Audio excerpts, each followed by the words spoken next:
भारतीय संविधान सभा में कुल 15 महिलाएं थीं।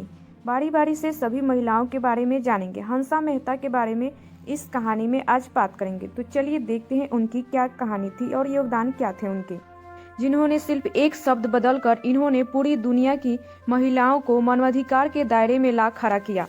हंसा मेहता भारतीय इतिहास का एक ऐसा नाम है जिन्होंने न केवल भारत की आज़ादी के लिए लड़ाई लड़ी बल्कि पूरी दुनिया में मानवाधिकारों की परिभाषा भी बदल दी। वह एक स्वतंत्रता सेनानी, समाज सुधारक और एक सशक्त नारी थी। उनके देखते हैं विभिन्न मुख्य पड़ावों को। शुरुआती जीवन और उनका शिक्षा। हंसा मेहता का जन्म 3 जुलाई 1897 को सूरत के एक बहुत ही प्रभावशाली नगर ब्राह्मण परिवार में हुआ था। उनके पिता मनुभाई मेहता बड़ौदा राज्य के दीवान थे। उस जमाने में जब लड़कियों की पढ़ाई पर ज्यादा ध्यान नहीं दिया जाता था, हंसा जी ने लड़कों के साथ बैठकर पढ़ाई की। उन्होंने बड़ौदा कॉलेज से फिलॉसफी में ग्रेजुएशन किया और बाद में पत्रकारिता और समाजशास्त्र की पढ़ाई के लिए लंदन गई। उन्होंने उस समय के सामाजिक नियमों को तोड़ते हुए अपनी जाति से बाहर डॉक्टर जीवराज मेहता से शादी की, जो एक मशहूर डॉक्टर थे। यह उस दौर में एक बहुत बड़ा साहसिक कदम था। आज़ादी की लड़ाई में इनका योगदान देखते हैं। जब हंसा मेहता लंदन में थी तभी उनकी मुलाकात सरोजिनी नायडू और महात्मा गांधी से हुई। भारत लौटने के बाद वह गांधी जी के विचारों से बहुत प्रभावित हुई और स्वतंत्रता संग्राम में कूद पड़ी। उन्होंने विदेशी कपड़ों और शराब की दुकानों के बाहर धरना दिया। 1930 और 1932 में स्वतंत्रता आंदोलनों में भाग लेने के कारण उन्हें अंग्रेजों ने जेल में भी डाल दिया था। महिलाओं का नेतृत्व वह ऑल इंडिया वुमेन्स कॉन्फ्रेंस की अध्यक्ष बनी और महिलाओं के अधिकारों के लिए Indian women's charter of rights का मसौदा तैयार किया। संविधान निर्माण में उनकी भूमिका देखते हैं। जब भारत का संविधान लिखा जा रहा था तब संविधान सभा में कुल 15 महिलाएं थीं, जिनमें हंसा मेहता भी शामिल थी।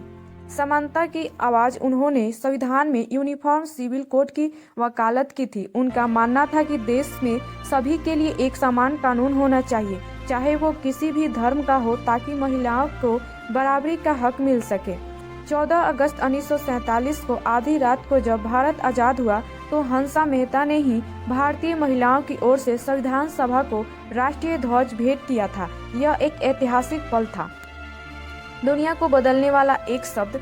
हंसा मेहता का सबसे बड़ा योगदान अंतर्राष्ट्रीय स्तर पर माना जाता है। 1947-48 में वो संयुक्त राष्ट्र के मानवाधिकार आयोग में भारत का प्रतिनिधित्व कर रही थी। वहाँ universal direction of human rights का ड्राफ्ट तैयार हो रहा था। उस ड्राफ्ट में आर्टिकल 1 में लिखा था, all men are born free and equal, सभी पुरुष स्वतंत्र और समान पैदा हुए हैं।